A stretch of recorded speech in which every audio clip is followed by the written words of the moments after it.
Assalamualaikum warahmatullahi wabarakatuh. Waalaikumsalam warahmatullahi wabarakatuh. Oke, terima kasih atas waktunya yang sudah hadir. Sebelumnya perkenalkan, nama saya Arif Alifuddin, SPDI. Kita kali ini akan membahas tentang interaksi sosial dan lembaga sosial.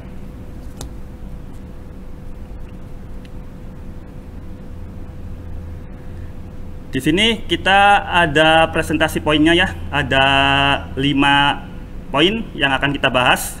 Yang pertama, apa itu interaksi sosial? Yang kedua, ada syarat-syarat terjadinya interaksi sosial. Yang ketiga, ciri-ciri dari interaksi sosial. Yang keempat, ada sumber interaksi sosial. Dan yang terakhir, yaitu ada bentuk-bentuk interaksi sosial. Langsung ya pada pembahasan yang pertama, yaitu apa itu interaksi sosial. Di sini interaksi sosial adalah hubungan timbal balik antara individu dan individu, antara individu dengan kelompok, atau antara kelompok dengan kelompok dalam berbagai bentuk seperti kerjasama, persaingan, ataupun pertikaian. Nah, di sini adanya antara individu dengan individu. Yang dimaksud dengan interaksi individu dengan individu, yaitu individu yang satu akan memberikan pengaruh atau rangsangan kepada individu lainnya, dan sebaliknya. Individu yang terkena pengaruh itu akan memberikan reaksi, tanggapan atau respon.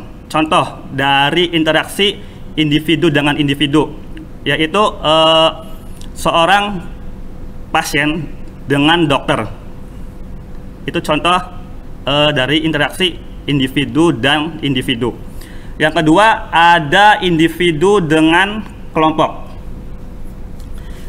Di sini secara konkret, bentuk interaksi sosial antara individu dengan kelompok itu bisa digambarkan seperti seorang guru yang sedang mengajar mata pelajaran kepada siswa-siswi di dalam kelas, atau seorang pendakwah yang menyampaikan dakwahnya kepada para jamaah. Yang ketiga, ada interaksi antara kelompok dengan kelompok. Interaksi antara kelompok dengan kelompok, di sini bentuk interaksi sosial antara kelompok dengan kelompok itu saling berhadapan dalam kepentingan. Namun bisa juga ada kepentingan individu di dalamnya dan kepentingan dalam kelompok. Di sini merupakan satu kesatuan, terus berhubungan dengan kepentingan individu dalam kelompok lainnya. Contoh, antara pemain bola klub A dan klub B. Itu contoh dari interaksi kelompok dengan kelompok. Di sini interaksi sosial ini dapat terjadi dimanapun lokasinya, karena lokasi pada interaksi sosial itu tidak dipentingkan. Bisa di pasar, bisa di ladang, bisa di sekolah, bisa dimanapun. Oke, lanjut. Poin yang kedua, yaitu tentang syarat-syarat terjadinya interaksi sosial. Syarat yang pertama, di sini sebuah interaksi sosial bisa terjadi harus memenuhi beberapa syarat yang harus terpenuhi. Syarat itu ialah adanya kontak sosial atau social kontak dan komunikasi atau communication. Apa sih yang disebut dengan kontak sosial? Di sini kontak sosial merupakan bertemunya dua pihak atau lebih secara fisik baik tanpa alat maupun dengan alat. Sedangkan untuk komunikasi di sini menjadi satu di antara syarat pesan yang ingin kita sampaikan. Pesan itu harus disampaikan. Nah, secara harfiah bahwa komunikasi adalah kegiatan saling menafsirkan perilaku, baik gerak fisik, pembicaraan, ataupun sikap. Dan pesan-pesan tersebut harus tersampaikan. Yang kedua, ada ciri-ciri dan sumber interaksi sosial. Interaksi sosial di sini memiliki ciri-ciri dan sumbernya. Untuk ciri-ciri itu terbagi menjadi 4, yaitu yang pertama, pelaku terdiri atas 2 orang atau lebih. Sebab yang namanya interaksi itu pasti melibatkan pengirim pesan dan penerima pesan. Tanpa adanya itu, interaksi sosial tidak akan tercapai. Yang kedua, adanya tujuan yang akan dicapai. Artinya di sini ada pesan yang hendak disampaikan dan pesan tersebut memiliki tujuan tertentu. Yang ketiga, adanya dimensi waktu yang akan menentukan sikap aksi ketika komunikasi berlangsung. Dimensi waktu di sini itu seperti masa lampau, masa kini, ataupun nanti masa depan.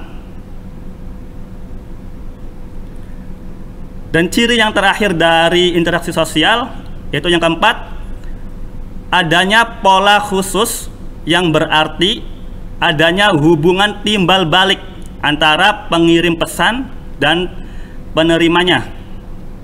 Itu tentang ciri-ciri dari interaksi sosial. Selanjutnya itu tentang sumber interaksi sosial. Pada sumber interaksi sosial di sini terbagi menjadi 2. Yang pertama, penampilan fisik yang meliputi warna kulit, pakaian, postur tubuh, dan usia. Sumber yang kedua yaitu pola pikir yang meliputi pokok pikiran dari pengirim dan penerima. Itu tentang sumber dari interaksi sosial. Selanjutnya yaitu ada bentuk-bentuk interaksi sosial. Pada bentuk-bentuk interaksi sosial, di sini ada 2 macam bentuk interaksi sosial, yaitu ada proses asosiatif dan proses disosiatif. Apa sih yang dimaksud dengan proses asosiatif ataupun disosiatif? Kita bahas satu persatu. Yang dinamakan proses asosiatif di sini adalah proses asosiatif terjadi ketika orang perorangan atau individu atau suatu kelompok melakukan suatu interaksi sosial yang memiliki kesamaan dalam pandangan atau tindakan dalam hubungan satu sama lain. Sedangkan proses disosiatif, yang dimaksud dengan proses disosiatif di sini adalah lawan dari proses asosiatif. Di sini apabila pada proses asosiatif itu lebih menekankan pada bentuk kerjasama atau kompromi, pada proses disosiatif itu lebih menekankan pada persaingan atau perlawanan. Pada proses asosiatif di sini dibagi menjadi 3 bentuk, yaitu yang pertama ada kerjasama atau cooperation. Kerjasama yang dimaksudkan sebagai usaha bersama antara perorangan atau kelompok manusia untuk mencapai satu atau beberapa tujuan bersama. Kerjasama di sini merupakan bentuk proses sosial yang baik, tetapi bukan kerjasama dalam hal yang negatif, seperti kerjasama antar siswa dalam mengerjakan ulangan harian. Itu bukan kerjasama asosiatif atau bukan kerjasama proses yang baik, ya. Untuk kerjasama di sini yang dimaksudkan itu contohnya itu adanya gotong royong, terus adanya kalau di kelas itu kalau di sekolah itu kita membersihkan lingkungan sekolah, itu kerjasama pada asosiatif. Bentuk yang kedua yaitu ada akomodasi atau accommodation. Akomodasi di sini adalah suatu bentuk proses sosial untuk menyelesaikan pertentangan antara orang perorangan tanpa menghancurkan salah satu pihak, sehingga tidak ada yang merasa dikalahkan. Itu pada bentuk asosiatif akomodasi. Bentuk yang ketiga di sini ada asimilasi. Asimilasi di sini itu merupakan sebuah proses ke arah peleburan kebudayaan sehingga setiap pihak itu bisa merasakan kebudayaan tunggal sebagai kepunyaan bersama.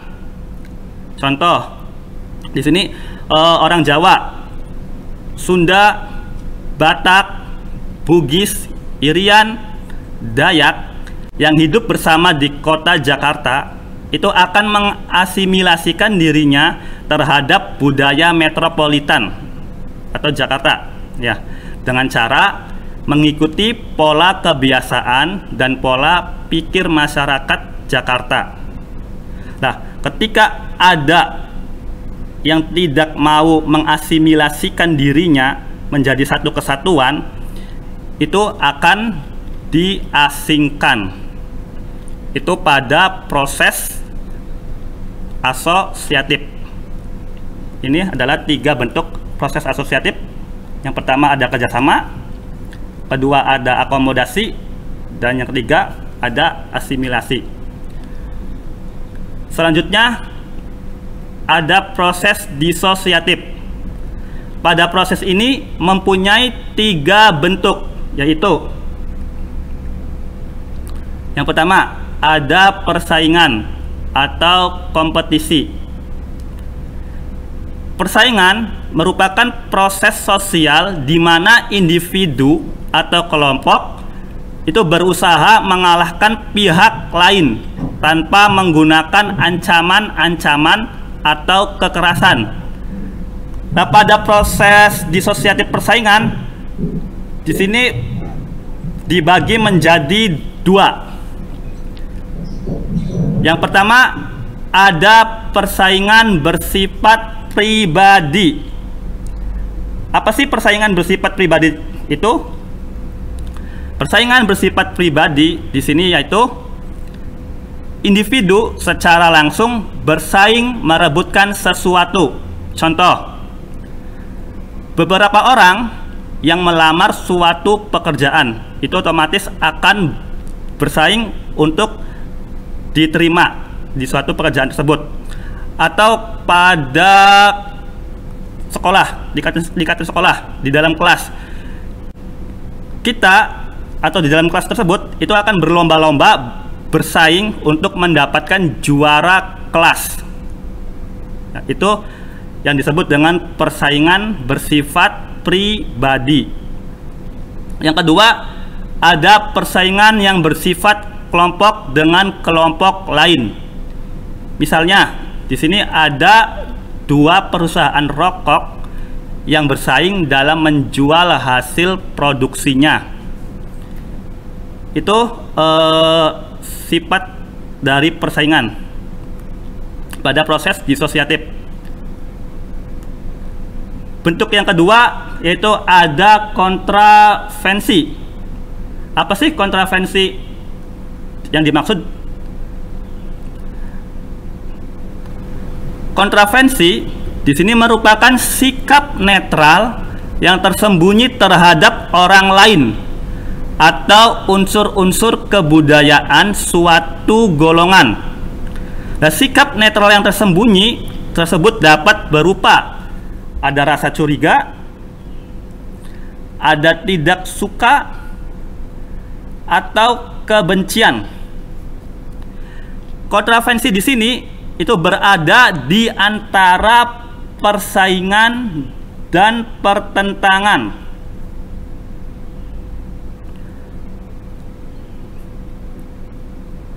Bentuk yang ketiga dari proses disosiatif yaitu pertentangan atau pertikaian. Pertentangan di sini adalah suatu proses sosial di mana seseorang atau kelompok menentang pihak lain yang disertai dengan ancaman atau kekerasan untuk mencapai tujuan atau keinginannya.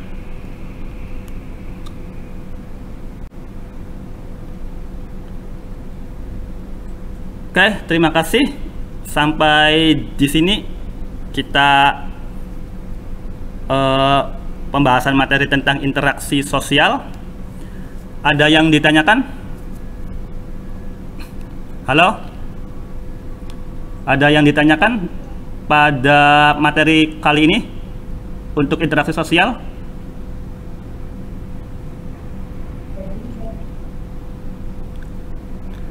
Halo? Apa yang dimaksud? Dengan siapa? Dengan siapa? Dengan siapa dulu?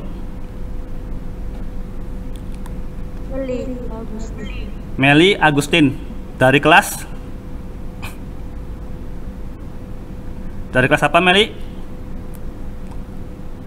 Kelas 7 apa, Meli? 7E. Oke, pertanyaannya silakan, Meli. Dimaksud dengan kontak sosial. Apa yang dimaksud dengan kontak sosial? Oke, kita kembali ya di materi ini.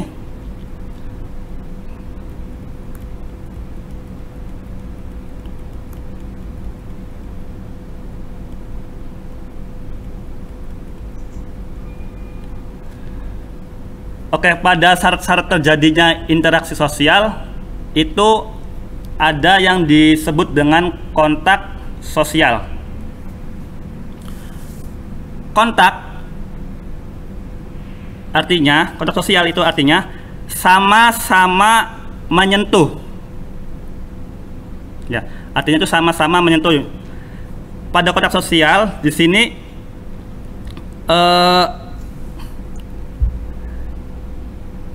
merupakan bertemunya dua pihak atau lebih secara fisik, baik tanpa alat maupun dengan alat. Artinya pengertian dari kontak sosial sendiri itu kan sama-sama menyentuh, tetapi dalam interaksi sosial yang di kontak itu tidak selalu terjadi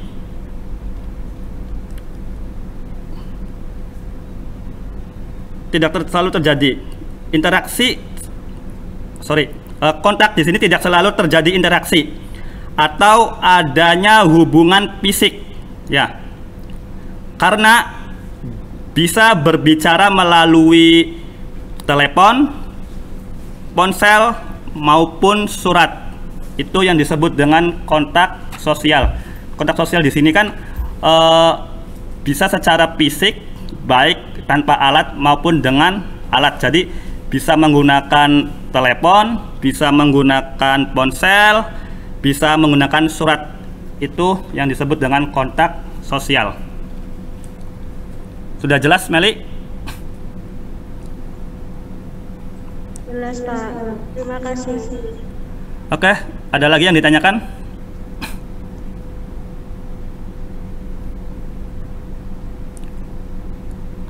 Halo? Ada yang ditanyakan lagi? Halo. Saya, Pak. Ya, dengan siapa? Dengan siapa? Namanya siapa? Nena. Nena. Ya, pertanyaannya gimana, Nena? Mengapa interaksi sosial itu penting? Mengapa interaksi sosial itu penting? Oke, kita sebagai makhluk sosial, otomatis kita hidup tidak selalu sendiri. Pasti kita butuh orang lain. Ya, dengan interaksi sosial kita bisa saling berhubungan dengan individu satu dengan individu lain untuk memenuhi kebutuhan hidup kita, gitu. Itu kenapa interaksi sosial itu penting, karena kita sebagai makhluk sosial itu tidak bisa hidup sendiri. Otomatis untuk memenuhi kebutuhan hidup kita itu harus butuh bantuan orang lain. Paham, Nena? Jelas? Jelas, Nena?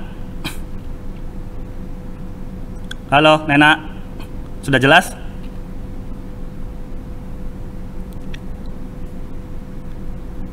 Ada lagi yang ditanyakan? Halo, Pak. Ya, dengan siapa? Jelas, Pak. Oke, sama-sama, Nena. Ada yang ditanyakan lagi? Rangga Rizky Saputra. Dengan Rangga Rizky Saputra. Ya, silakan Rangga. Apakah harus 2 orang untuk terjadinya interaksi sosial? Apakah harus 2 orang? Gimana? Gimana, Rangga? Pertanyaannya? Apakah harus 2 orang untuk terjadinya interaksi sosial? Oh, apakah harus 2 orang untuk terjadinya interaksi sosial? Ya, jelas ya. Interaksi sosial itu harus 2 orang. Nah, di sini kan pada syarat interaksi sosial itu harus adanya kontak sosial dan komunikasi. Jika kita sendiri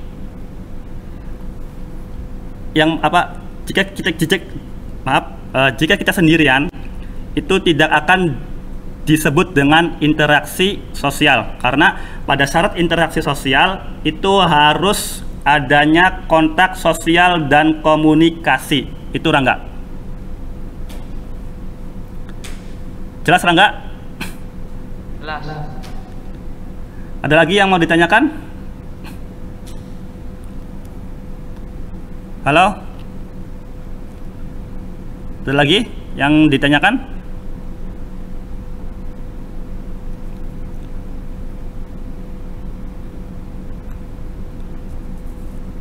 Halo?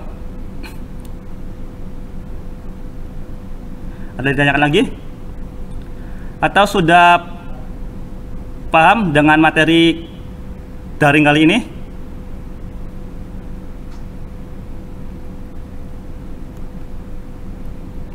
Halo?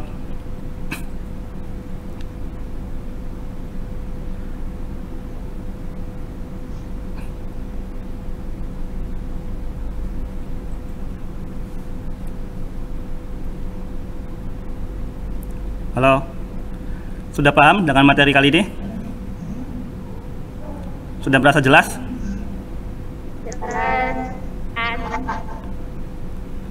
Oke, kalau sudah paham, Pak Arif ucapkan terima kasih banyak untuk kalian semua yang sudah mengikuti secara live dari materi daring kali ini. Untuk yang belum bisa mengikuti materi kali ini, kalian bisa melihat materi yang disampaikan kali ini itu di channel YouTube dari PT Indosemen Tbk, yaitu Santap Ilmu. Terima kasih banyak untuk siswa-siswi SMPN Negeri 1 Gempol, dan saya pribadi juga mengucapkan terima kasih banyak kepada PT Indosemen Tbk. Oke, assalamualaikum warahmatullahi wabarakatuh.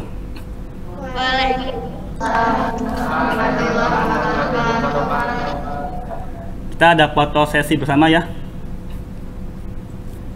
Foto sesi bersama. Tangannya salam 3 roda. Tangannya salam 3 roda semuanya.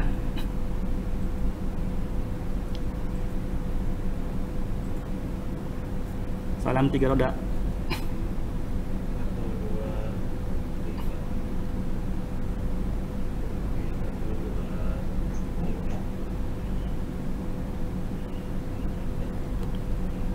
Makasih sekali lagi. Assalamualaikum warahmatullahi wabarakatuh. Waalaikumsalam warahmatullahi wabarakatuh.